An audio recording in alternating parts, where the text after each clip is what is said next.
Does your family have a legacy of seeing the dead? Is the land you grew up on haunted?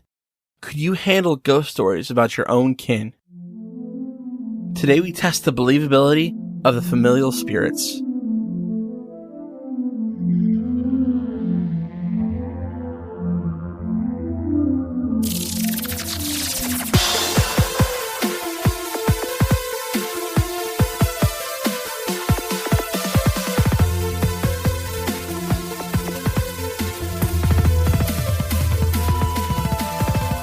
Welcome to Believing the Bizarre, Where we dive into the unknown and the unusual. and tell you whether or not we find it believable. Yeah, that's right. Oh my gosh. So, Tyler, these are listener submissions. The first story comes from our listener, Chris. And this submission is interesting because typically in these stories, the submitter is pretty convinced they witnessed something. Chris is not. Oh, a little skeptic. Yeah, I like that. They say several times they're a hardcore skeptic. Nice. And I feel like this is the first time where I have to convince you, Tyler, and the person that submitted that they witnessed a ghost. And let me just say, obviously I do enjoy skepticism, but nothing against believers. Right. No. I mean, because I think I'm a believer. You are. Yeah. I am too. I just am more skeptical about, I don't know. You've turned a corner. You've become more skeptical since we've been doing this podcast, in my opinion. Well, that means we need to experience something in person again. We do. We need to get out there. We need to get on the field. I hate to say it, but I think it's time. I think we bust out a Ouija board. No. Yes. No, that's not what I meant at all. We were not on the same wavelength. I thought you meant like cemetery. No. Ouija board? Yeah. Why? How many stories have we heard that it's effective? How many times does it end during our story? It's always a to be continued. And then we're always like, oh, I hope they get back to us and say they're fine. And we never hear from them again. Never said they're fine. Yeah. Well. You know who always says they're fine? Ghost hunting. Yeah. I guess that's I true. agree with you in theory, though. Like, we're like police officers that have been too off. Like, we're at the office, or we're firefighters. We've been at the office all day pushing paperwork. We haven't felt the heat of the fire. You know what I mean? I guess that, yeah, we're like too comfortable. We used to be feral cats, and now we're domesticated. I know, and now we're judging the feral cats unfairly. We need to get out there and feel the spooks. Maybe there's like a moderate tool, like an in-between tool of like nothing, like what you want, and something really that'll push the spirit's buttons, what I want. Yeah, there's like something in the middle. Maybe we need one of those voice box things. A voice box thing, or a pendulum. A pendulum thing. Yeah. All I right. think we need to find a paranormal investigation team nearby now, because we have some listeners that are awesome from across the nation that I would love to ghost hunt with, especially looking at you, Audrey. But I mean, no one's close. Yeah, y'all need to come here. Ohio's messed up. We got some stuff here. Yes. But anyway, sorry, this was a tangent. This is a tangent for sure. All right. So I'm pretty sure this house in general, Chris's house, their grandfather's house, is very haunted. So, like I said, this house is extremely haunted. Though not the oldest house, it has its fair share of death that's happened inside of it. It was built in like the 50s. The original owner passed away in the house, along with Chris's paternal great-grandmother, Chris's great-grandfather, and possibly, unsure, Chris's great-grandfather. But none of these people suffered quick deaths. They were all kind of like drawn out. Which brings us to question again. I want to talk about that in the episode. Does a death need to be traumatic to leave a ghost? Because we've talked about that idea before, that traumatic deaths absolutely can leave a ghost, but deaths where like people are sick, how often does that leave a ghost? With sickness? Yeah. Because it can be traumatic, but also it makes me feel, and I don't mean like, not weak as in like, oh, you got sick, you're weak. I mean like sickness typically weakens the body. And I wonder if it also would then weaken the spirit. Well, I mean, I think sickness, you're going to get a ghost that regrets something. I think that's what's going to leave behind, you know? But we can talk about that more in the back half after we talk about the experiences. Yeah, for sure. So the ashes of all of Chris's family, the ones I mentioned that have passed in this house, are still there to this day. So before Chris's grandfather passed, the grandfather had his own personal encounters. He often woke up to the middle of the night where his mother, the great-grandmother, was standing at the foot of his bed, watching him while he slept. The grandfather also experienced seeing the old owner of the house in different parts of the house, in different parts of the property, and by the lake the house is by. So, regardless of what Chris thinks, her grandfather thought it was haunted. So this is a multi-general family house? Yeah. It makes me think of like, have you seen Moana? Yeah. With the house where they have like all the pictures and like the tree. It's like everybody is like the whole family. Mm-hmm. It just made me think of that because the ashes. Coco, man. Oh my God, you're right. Sorry, that's not Moana. It's Coco. But you're right. All the pictures of the people on the coconut tree. Yeah, sorry, no, you're right, Coco. Because I was going to ask you if you think Chris likes music. Sure. But that's what it made me think of because it's like you have all these ashes next to ashes. Yeah. Well, Ashes I mean, I ashes. still have my mom's ashes. I do. I was asked if I wanted Annie's ashes, and we got a paw print. Yeah, that's sweet. I saw recently, not to totally get off topic, that someone got a tattoo with Charles Manson's ashes on their face. It said Helter Skelter. Did not pay off. It wouldn't be my choice, but I wouldn't imagine, no. Different life choices. that's going 0 to 100. So I think this speaks to the power of family. So there's a history of people getting premonitions when someone's about to die in this family. So when the great-grandmother was ill, the grandparents that were in the house to take care of her, the night that she died, they got a vision of her saying, goodbye, take care, I'm going now. And they woke up in the morning and they checked on her and she was gone. Wow. So when Chris's grandfather was ill, Chris's mother was staying there at the house to take care of him like they took care of his mother. She had a dream one night where the grandfather walked into her room, something he couldn't do because he was ill and it weakened his body. He couldn't walk for like a month. You're selling that Willy Wonka. That's not funny. It's not funny. I'm sorry. And he said goodbye to Chris's mother. And when she woke up and checked on him, he was gone. Now, I think it's strange because I think dreams are some of the weaker evidence for paranormal activity. That's just me. It's tough because dreams only make sense typically to the person who experienced it. Mm-hmm. It can feel so intense, and then as soon as you start trying to explain it, you can't fully, and it's gone. and it's frustrating. But I think it's because it's the feeling. The feeling of a dream is incredibly compelling. Yeah.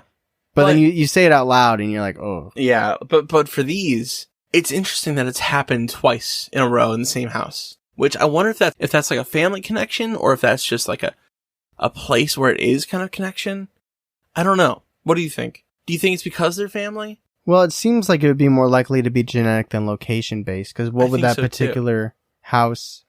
It almost is like if they have the power to do it. It's like if you wanted to tell someone that you were dying, maybe telling them in their dream is the kindest way, because it feels a little kind of like out of your mind, out of sight in a way. It's like it's awkward. The coffee, you're drinking coffee in the morning. You're like, hey, by the way, good news is great creamer. Bad news, I'm dying. Where like in the dream, I think maybe it's like eases the blow somehow. Yeah. And I'm not saying that's the intention. If that person's already gone at that point, if that's a ghost. That would actually make more sense to me. Yeah. Yeah. It's like, maybe, okay, so same point, but different angle. Maybe that's the least scary way. Or, do they all pass in the night? Those, yeah. Okay, so then it would make sense that was, one, the most immediate time to tell them that they were passing, but also, like, it's softening the blow of finding them, right? Yeah, it's like, I had a dream about this. I knew it was going to happen. Like, we're never going to be able to talk again. I don't want to scare you and haunt you in that way. This is my only chance, my best opportunity to tell you that I've passed. To quote Chris at this point, this house has a, quote, reputation for being super mega haunted, end quote, at least in their family. And it's not a huge house. It's a small little lake house. That's what they said. So Chris understands that the whole family thinks it's haunted. Just they don't think it's haunted. Yes, she does not. Okay. It's interesting. I feel like it'd be easy just to lean into it then. I feel like if you were experiencing it and then you had horror movie dad around you who didn't, it'd be, maybe then you start thinking maybe it's not. But if, I don't know. I wonder if it's like, you're raised to be a Browns fan, and then you're like, I want to be a Steelers fan. Oh, that doesn't happen. That actually probably happened to a lot of people. That would never happen to me. Yeah, that's ever. knock on wood. So Chris, why would I? Browns were the last team to win a playoff game. Wow. I don't want to say they're better. But wait, did they win last year? I don't know, man. I know the Steelers made the playoffs last year. This isn't the way you guys want to hear. Browns are better. Is that what you're saying? Tyler got 4 hours of sleep. Less than. I rounded up. I appreciate that. So Chris's uncle in this house, he lived with their grandparents at this house. Permanently, she doesn't live there permanently, but the uncle did live with their grandparents, and he's a tall guy. He's like 6'3", like a tall guy, and he has a habit of wearing hunting attire. And this leads into Chris's, like, her personal story. And this story is about when Chris stayed at her grandparents one night and something very creepy happened. This is her own, like, personal experience with this house. So in 2019, she went to go spend a weekend at her grandparents. And late in the evening, the glow of the TV was on, and she saw her uncle's room open and a tall figure emerge. It was not uncommon for her uncle to stay up so late, so this was not a shocking sight. She gave a stage whisper, not to wake up her grandparents, and asked her uncle, quote, "What are you doing?" And he said nothing. Looking more closely after he didn't respond, she saw what she described as a shadow figure wearing camo. She said its face and other human elements were basically blacked out. However, being so late and there were no lights on, she went with it and got closer. And when she asked if she could play the PlayStation in her uncle's room, the figure had vanished.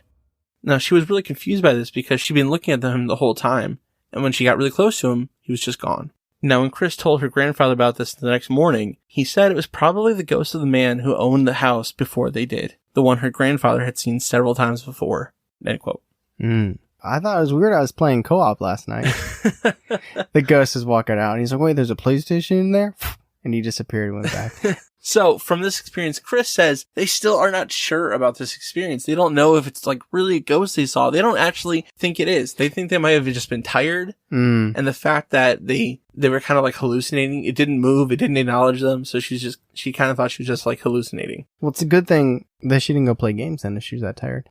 But my question would be, like, does she then think it was her uncle? Because... No, she thought her uncle was asleep. I don't know what she thought it was. I wonder what her justification is for that last sighting then. I mean, you can chalk a lot of things up to, I'm drowsy, I'm a little delirious, but I don't know. She thinks it's an illusion. It was an illusion. She's fighting everyone in her house, too. It's not like they're all skeptics and this is the one believer trying to convince us. Yeah. I see your point from earlier. Not saying it's 100% haunted. But no, but I mean, like, it's the same thing her grandfather had seen several times, and it matched, like, it's like, that's what you want in, like, the holy grail of sightings, like, confirmation, but not talked about beforehand. Consistency. Yeah. Too, yeah. Like, that one story we did recently where it was the drumming. Yeah. Different people went to the same location. Yeah. And they heard the drumming. And before she told anyone, they said, "Did you hear the drumming?" Yeah, so, and she's like, "Oh, yeah, shit." Like that type of confirmation. Yeah. Do you remember that one story we did? What episode was it? It was like... Everyone hang on for Tyler's tired roller coaster. Jeez. It was snowy outside. And like, here are the story. In the story. Okay. It's hot. It is so hot. No. It was like a creature. No, okay, hold on. It was somebody that was hanging out late at night with their friends, and it was snowing, and they had flashlights, and so they saw something, and it chased them all the way back. That's the Kushtaka. Kushtaka? Yeah, Kushtaka. Okay, that's why I've repressed it. I don't want to. I remember editing that because they jumped on the ice. I put the ice crack. I was like, it's a really good story. What was it? But now it makes sense why I repressed it. Okay, you put it away. Yeah, lock that drawer. All right, that was a tiny roller coaster. That was like a child roller coaster. It was like, woo, it was good. It's wooden. So let's move on to. I didn't mention up top, but this is a twofer. So that was Chris's story. And we're going to move on to Austin's story. By God, that's Austin's music. I don't even know what to put music. Well, you could do Stone Cold, but then we'd get copyrighted. Yes. So let's not do that. That's John Cena. Oh, that's all I think about when I think of wrestling. Whenever you mention wrestling, I always am tempted to put that music in. Okay. Yeah. Can't see me. So, like I said, this comes from Austin, and he's been with us a long time. Like, maybe 2020. We've kept him locked up in this attic. We said you get 5 minutes every day to write a solicitor submission, and we'll get to it in a year. Someone asked us on our Q&A recently. I know. If I submitted the story, how long might it get to? I was like, whoa, a year? Don't worry about it. We'll figure something out. Just give us the stories. Okay. It'll be just long enough that you'll forget about it, and then when we hit you up, it'll be a nice little surprise. Yeah. You'd be like, you guys are still podcasting? So, Austin, he is going to launch his own podcast about paranormal things in Appalachia. Let's go. Appalachia. People are going to come at you I don't care. if you don't say Appalachia. I don't think that's right. They're going to come at you if you don't say Appalachia. Appalachia. Appalachia. It's like I threw an Appalachia. See, people, we listen.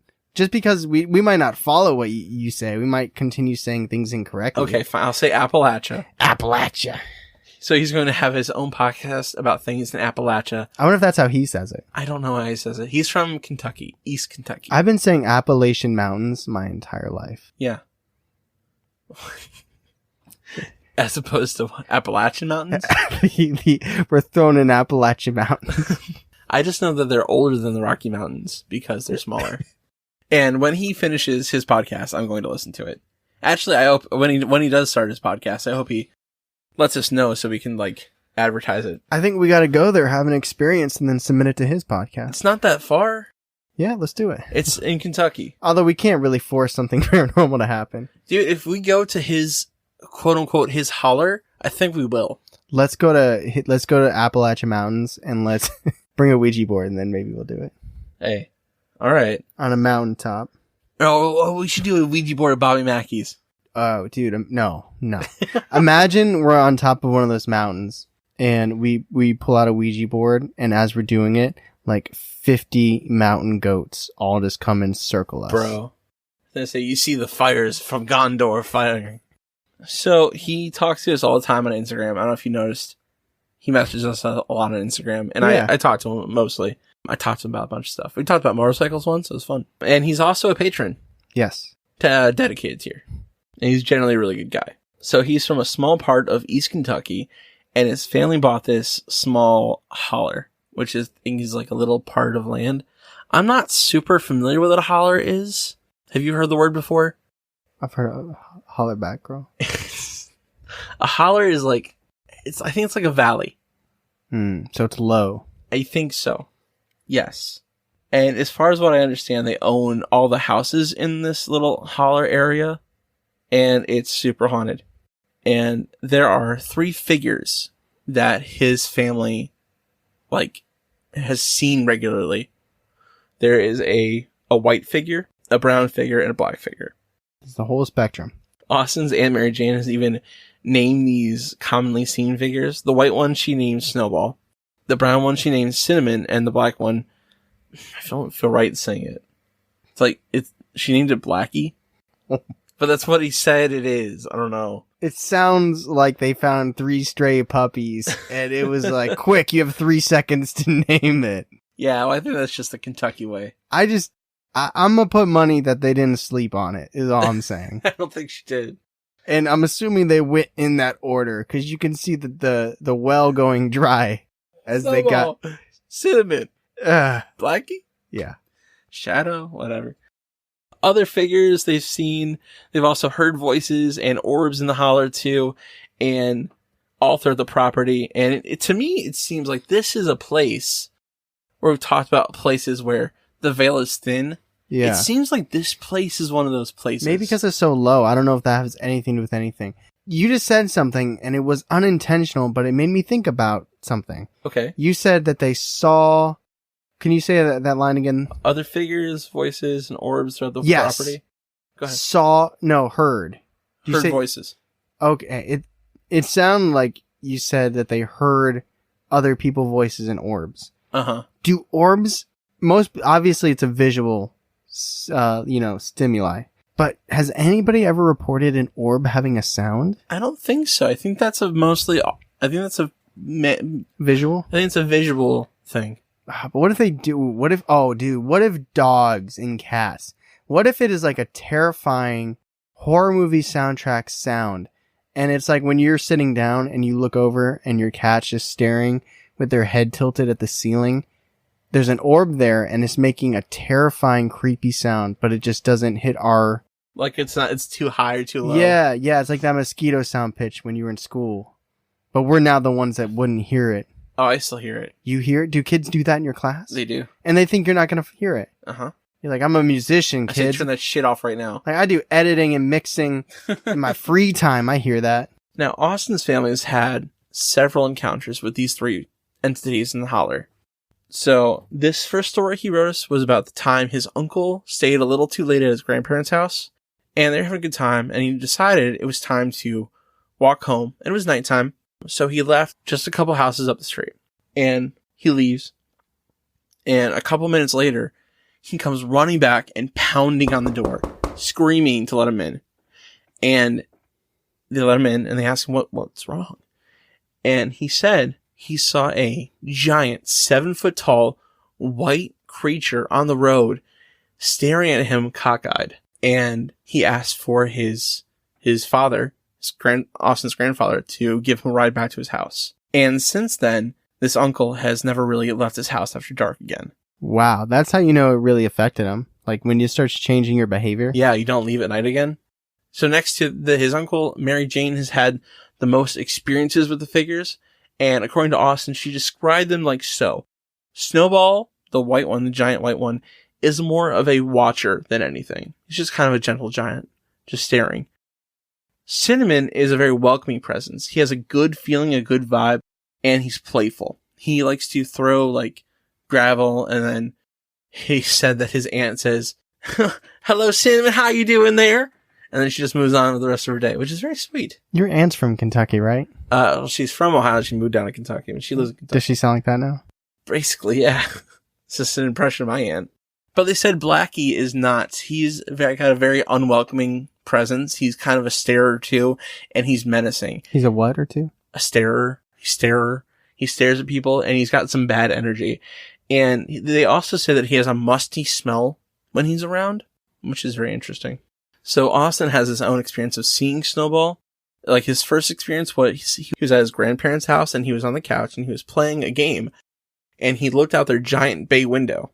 And across the creek, he saw Snowball standing there with its head crooked, staring at him inside the house. And he said he held that position for like a good minute and then he ran out of the room. And that wasn't the only time he's ever seen Snowball. It was just the first time.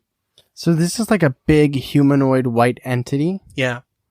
Are you like what kind of body, skin, fur, haziness? How are you picturing this? I guess just like a flesh, just like skin, like a human. That makes it scarier for some reason. I feel like... What do you think? I don't know. I was having a hard time picturing it. I imagine it's maybe... I don't see it being like radiant. I see it being just like almost like a cryptid. He said everyone's had pretty much the same experience with Cinnamon, including himself and his aunt and his friend. Basically, it happens every time you just go walking. He throws little rocks and you say hello, and he's just a very nice presence. Now, Austin's had an experience with Blackie, and that happened when he went camping with a friend. They drove their four-wheelers out into the Kentucky wilderness, and as they sat in the darkness and they looked up in the open sky, Austin lit a cigarette. And that's when he saw a large bipedal mass standing from down the hill. He said he could feel the thing staring at him. And as Austin motioned for Sam, his friend, to come over, the shadow walked back through the surrounding blackberry patch. And after seeing this sight, they jumped on their motor wheeler things and they ran away. And if you don't know what a blackberry patch, that's just full of thorns. It's not something easy to walk through. So something tangible would have a hard time doing that. What if I don't know what a motor wheelie thing is? I don't know. I like a four-wheeler, I guess, if that's the thing. It could be a three-wheeler. It could be a two-wheeler. I don't know. Dirt bike. The no, that's true. They do have thorns. Yeah. Yeah. I found it very interesting. He just kind of like stared him down. Mm-hmm. It seems like they like to keep their distance and they're more like watchers. Yeah, which makes me kind of think they're like kind of like guardians of this place. Guardians of the land. Yeah. Of the holler. Of the holler. That's what this episode should be called, though. The Guardians of the Holler. Guardians of the Holler. It's kind of cool. So we're going to move on to the family's hauntings in this holler. Because, like I said, it seems to me like it's this place on Earth where it's like ephemeral. Like, it's like a thin place in the veil. Okay. Like a place that's just like, nothing weird has to happen there. It just naturally, like, it's just the location. Kind of like, I don't want to say like the Bermuda Triangle or the Michigan Lake Triangle, but it's somewhere where it just naturally lends itself to paranormal activity. Yes. So this family has a history of seeing ghosts on this land. One ghost that Austin's grandfather had a history of seeing was a young girl wearing settlers' clothes, like period clothes. And I think this is actually a little girl. Like, I don't think it's a demon. You don't. So what makes you think this particular one is not a demon? Because this one didn't try to talk to him. It didn't try to get anything out of him. It just was there. He looked at it, and then it was gone. Mind your own business. Yeah. Yeah. Like, I don't think it wanted anything. It was just lost. Sir, do you want to buy some Girl Scout cookies? Back, demon. Get out of here, demon. Unless you got Samoas. No, the Thin Mints. No. Overrated. They got a new one. What is it? I don't remember what it's called. It's like a brownie bite. What does it taste like? Okay, it's brownie. Try it. So Austin's mom had this encounter with possibly that same little girl spirit. And it goes like this. Late one evening, she went to make herself an evening beverage before bed. And when she entered the kitchen, she saw something small and dark dart across the room. She quickly walked back to the bedroom, and she told her husband, Austin's dad, that she saw something. And she asked him to go grab her drink. And he went out to go grab it, but only a moment he ran back into the room and slammed the door shut with nothing in his hand. And she said, quote, "What is it, Mikey?" He said, "Nothing." She goes, "You saw something, didn't you?" "No." "Where's my drink?" "You can go get your own damn drink." So that was a nice little back and forth. Yeah, I like it. And it just shows that this haunting is just kind of like infectious in this holler. Mm-hmm. Like, it's not just the grandparents. It's not just the uncles or the siblings or the parents. It's all of them. Yeah. And I have one more story from Austin. I wonder if Chris would be skeptical if she was there. And she, I don't know. Like, no. Maybe. It's just the wind. So this last story takes place at his dad's old home, and it takes place after his father passed away. And unfortunately, his father did commit suicide. I just want to take this moment to quote Austin. "It's a permanent solution to a temporary problem, and it's never the answer, and it ripples through entire families." And I put this in, if you're having those kinds of feelings, please seek help. The suicide hotline is 800-273-8255. Just, it's always a good thing to put in there, you know? Mm-hmm. But, so Austin's uncle needed to replace his toilet. So Austin and him decided to take the one out of Austin's old trailer home. And while Austin and his uncle were about to get to work, he laughed and said, "You know, Dad probably doesn't appreciate you taking his toilet apart." And they chuckled and they laughed and they got to work. And when they were finally done and loading up, they're outside, they look back at the trailer, and all of the lights in the trailer that had no utilities hooked up were on, and they flicked off again. Wow. And then Austin looked at his uncle and shrugged and said, "Told you." Yeah, so that's the last story from Austin. And he is like an amateur paranormal investigator too, so he's got lots of stories. And like I said, I can't wait to hear his podcast. Oh yeah, we'll have to send. He hasn't started yet, right? He hasn't started yet, but he's been talking to me about it, and I'm excited to listen to it. Yeah, we'll have to plug it sometime, and I definitely want to give it a listen as well. That's like almost not heartwarming, because it's still like suicide, and it is sad, to lose a parent. But there's something almost nice. It's like hey, I'm here. Yeah, it's almost like hello. Yeah. Or like, don't take my toilet. Dude, wait a minute. Toilets, man, they seem unreal. That like there's a toilet that flushes and is hooked up, and it's like I couldn't imagine undoing a toilet right now. Have you ever taken apart a toilet? I've done 2 in my life. Yeah, is it magical? No, it's not magical. It's not terribly hard, though. I'm not a mechanically minded person. I know, yeah, your dad can attest to that. Yeah, I'm very lucky to have him in my life to do that stuff. But with all those stories, Chris's stories, Austin's stories, let's take this to the discussion. So now's the time to stop the episode. I'm just gonna, and we like to thank the people that want to support us on Patreon. So we're going to put those people's names in here, starting with Christina, Brandy, Christina, different Christina, Kinsey, Tracy, and probably my new favorite name, Goblins in the Attic. So thank you guys so much for helping us with the show, and you get access to these awesome things that we like to put out that are not necessarily this content. But Tyler, what are some of those things that they get? So some of the things that you get by being a patron, which I would say that Orca the Whale competes with the Goblins in the Attic. It's pretty good too. I like the fun names. But some of the content you can expect to get when you become a patron are quizzes, fun segment games like Bizarre News, where we talk about relevant, paranormal, and weird news stories. Do You Believe the Bizarre, where producer Ben gives us 3 stories, 3 rounds. We have to guess which ones are real, which ones are fake. Interviews, where we interview people that send us listener submissions, very much like this episode you're listening to right now. We do director's cuts, where we break down and listen back and record old episodes. And if you're part of our dedicated tier, you get a unique special t-shirt that you can only get by being a member of our Patreon. And we watch movies together. We do Google Hangouts. It's a lot. It's more than just bonus content. It is a lot of extra stuff. It's like its own community at this point. It is literally a community, and it's so much fun, and I love doing all of it, and I like that we have the opportunity to do all of it. It's so much fun. Seriously. Yeah. But with that, let's get back to the episode. So I just want to address this really quick. You probably heard a slight shift in the episode. Maybe a cricket here and there. Possibly, or just a difference in audio, or even energy levels. We took a break to do our 1 million download and 2-year anniversary Twitch, and we had I'm just gonna say many technical issues. Yep, we've done 3 streams tonight for a total of about 3.5 hours. So there's one of them was okay. Yeah, there's a 3.5 hour shift between the beginning of this episode and now.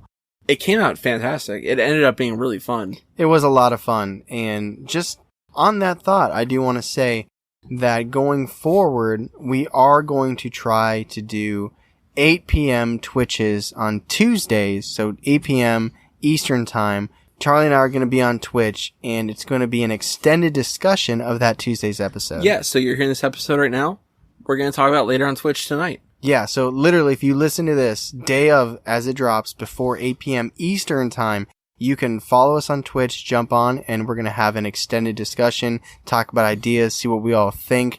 And we're going to try and keep doing this moving forward, in addition to Charlie playing his Let's Plays video games. Yeah. You're doing The Last of Us. The Last of Us right now. Yeah. I love this game. So, if you've wanted to talk about your ideas, if you listen to the episode and you have you think it makes you think of something, or you had something personal that it made you remember. Yeah, like, I love this story because I had my own encounter with this thing. Oh yeah, or just like something strikes you and you're like, I have an opinion on this and I want to let them know. There's no more immediate way to get your thoughts out there than jumping on this Twitch every Tuesday. Yeah. So let's get to the actual discussion right now. So we talked about 2 stories, Chris's story and Austin's story. And I said something during Chris's episode that was almost 4 hours ago now. Something about ghosts. I remember. Do you think a death has to be traumatic to make a ghost? Because we talked about how illnesses affected that family very much. Yeah. And none of the deaths were like traumatic. Well, traumatic in like a violent death per se. But they were all sick. I think it comes down to a belief of what you think can turn into a ghost or where ghosts come from. Because I don't necessarily believe that every person that's ever lived and died is a ghost. Right. And now if you believe in an afterlife, then that kind of sums that up. Because some people think there's no such thing as human ghosts. Because you have to go to an afterlife. And there's things here that, aren't human. And I've always thought it was interesting that, so many people see ghosts and they're like old timey. And it's, like the idea of what if like a ghost that you see that's human is just a lasting impression, which would be trauma. Yeah. So like if something traumatic or intense happens, that energy and that like trauma keeps it alive, but like without intent. It's like when you see a ghost walking through a hallway that's no longer there. It's like a cycle, right? Yeah, like that cycle of like an impression without intent.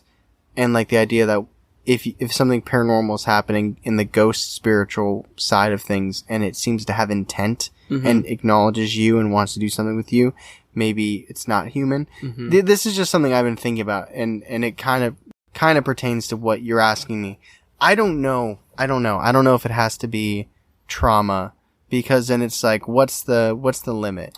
Like, where, like, on a meter of very traumatic to not that traumatic, whereas, all right, you get to be a ghost because of this, right. and then you don't. Like, I think it's their own psyche, personally, maybe their own super ego, right? Like, a little bit about super egos and egos. In the id? Yeah. And I think maybe it comes down to where it falls in their own psyche, how that trauma actually affected them. And I feel like maybe it's not necessarily trauma that makes ghosts also, but also that feeling of regret or things unfinished. Maybe just intense emotions, right? Yeah. Like if you feel regret intensely or anger intensely or sorrow intensely. I don't know, because it's something I struggle conceptualizing, and I know I'm not alone in that, because there's no, like, answer. People can have strong opinions, and there's nothing wrong with that, but there's no, like, correct answer on, like, what makes a ghost, other than, like, people that are like, well, yeah, you die. Yeah. You die, and you're a ghost. Exactly, and you can't really know. No, and it's like, what would be really scary is if there was conclusive evidence. Yeah. Like, let's say you're somebody who truly believes that you spoke to a relative that passed. Mm-hmm. And then let's say a year from now, somehow, and just roll with me, I know this isn't going to happen, but let's say there's conclusive evidence that every spirit, like human spirits go here, there's no human spirits on Earth, then you would know that whatever you were talking to was not your relative. It's a scary concept. It's so terrifying. I hate that. I know, I didn't mean to, like, that's really scary. Bring that in, but it's just like, it's the gotcha type. That's a good movie idea. Yeah. I'm sure it's been done. So I think I want to ask, how do you think about Chris's family? Do you think that she is wrong? I think that she saw a ghost.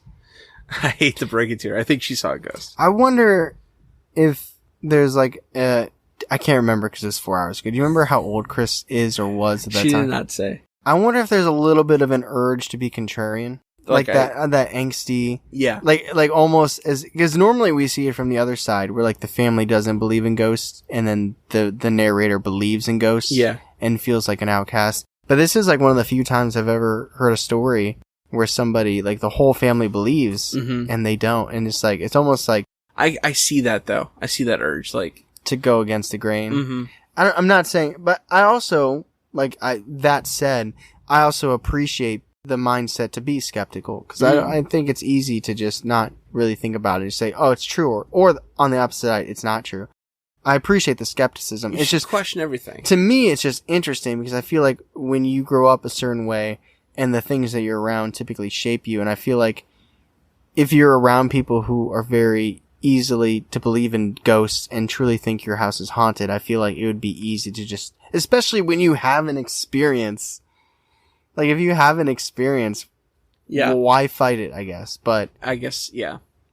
I think. What are your thoughts? I think it's absolutely a ghost. I think you're right. Maybe it's also the idea that they want to protect their own sanity. Like, maybe I didn't see a ghost. It was an illusion.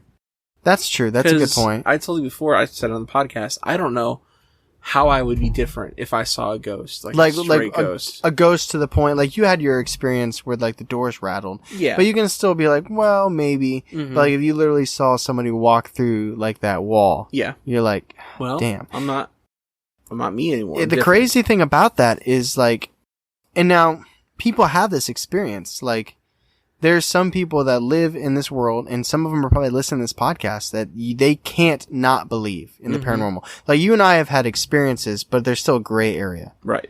There's the what ifs. There's the, maybe this. But there's people that have seen things in this world. They can't live thinking paranormals. They can't understand. We will never understand. They want answers. Yeah. But you know what I mean? Like, there's people that can't be naive. Like, well, maybe ghosts aren't real. And they're just like, I can't believe that because I've seen it. Mm-hmm. Like, yeah.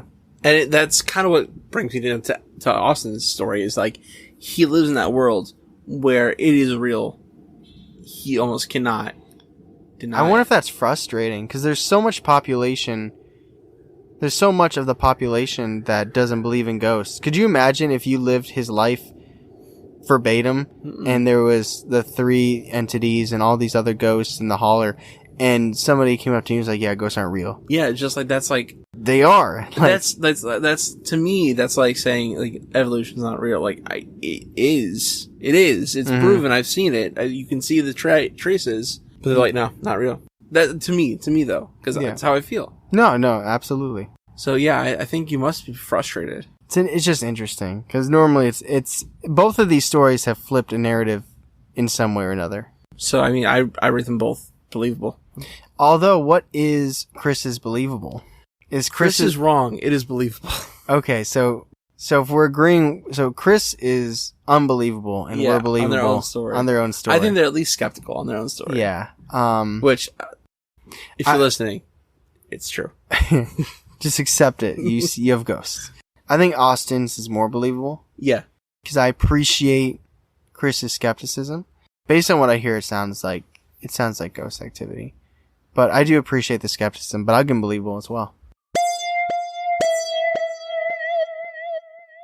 So that is our episode on the familial spirits, because both these families are entrenched in the ghost culture. They have them, they've got them, they can't really get rid of them, they don't want to. They have familiar spirits. Yes, indeed. Reminder, again, if you're listening to this on Tuesday and it's still daytime-ish, depending on whatever time zone you're in, at 8 p.m. Eastern Time, we are going to be jumping on Twitch and further talking about this episode. And also, if you didn't check them out yet, we did drop our episode series designs, which is merch that is specific to episodes that we've done in the past. So go to believingthebizarre.com and shop our merch. Yeah, there's some really incredible designs, and we got some really incredible people to model them. Absolutely awesome models. Great job by Jalen. Great job by us thinking of them. Doing the episodes. No, I'm just kidding. Right. I'm not kidding, but I'm kidding. But yeah, check that out. And speaking of Twitch, you just talked about Twitch. Join me on Wednesdays and typically Sundays to play video games. I like to keep them spooky. Is there a notification system on Twitch? So if somebody comes and follows us and forgets, can you get that bump? You can, because I get bumped for many of our friends on Twitch. Okay, so just make sure you're bumpified. You're bumpified, yeah. Yeah, make sure, because you got a lot of things going on, right? You got stuff to do. You're not going to remember our schedule. So then you just need your phone to bump you when we go on. And maybe you can't do it right then and there. That's okay. In like 5 minutes. Yeah. Because you're not that busy. You tell your friends you're busy, but you're not that busy. Netflix will be there waiting for you. But also, if you do have all the free time in the world and you want more and more content, you've caught up on all the main episodes and it's not Tuesday, it's not Wednesday, it's not Sunday, Charlie's not twitching, you can always go to Patreon, and there's so much bonus extra content, both audio content, video content, merch content. If you're in our dedicated tier, make sure you're in our dedicated tier Patreon Discord where we do monthly giveaways. If you don't know what I'm talking about and you're a dedicated tier member, please message us, because you should know. You should be in this Discord, and you should have a chance to win free merch every single month. But we're really excited about all the content in there. We're always thinking about new content, always come up with ideas. So if you like the podcast and want a little bit more, that's the place to go. And if you're like in this episode, you're like, I'm not on the Patreon, I'm not interested, that's totally fine. I respect that. Don't worry about it. But if you enjoyed it, please do us a favor, leave a 5-star and review on Apple and a 5-star on Spotify, or a 5-star on Spotify. That's right. So as always, thank you everybody so much for listening. I'm Tyler. And I'm Charlie. And catch us next week on Believing the Bizarre. Podcast as bizarre as you are.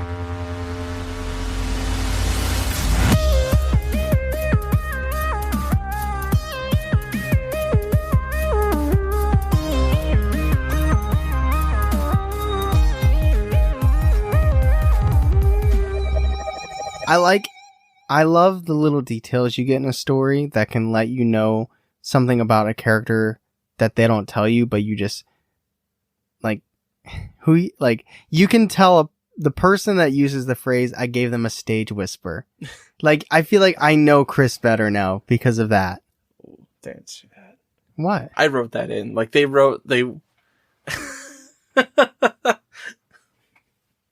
All right, Charlie, cut all that. Except for the video game part. Video game part was cool. Sorry, dude. Fuck you.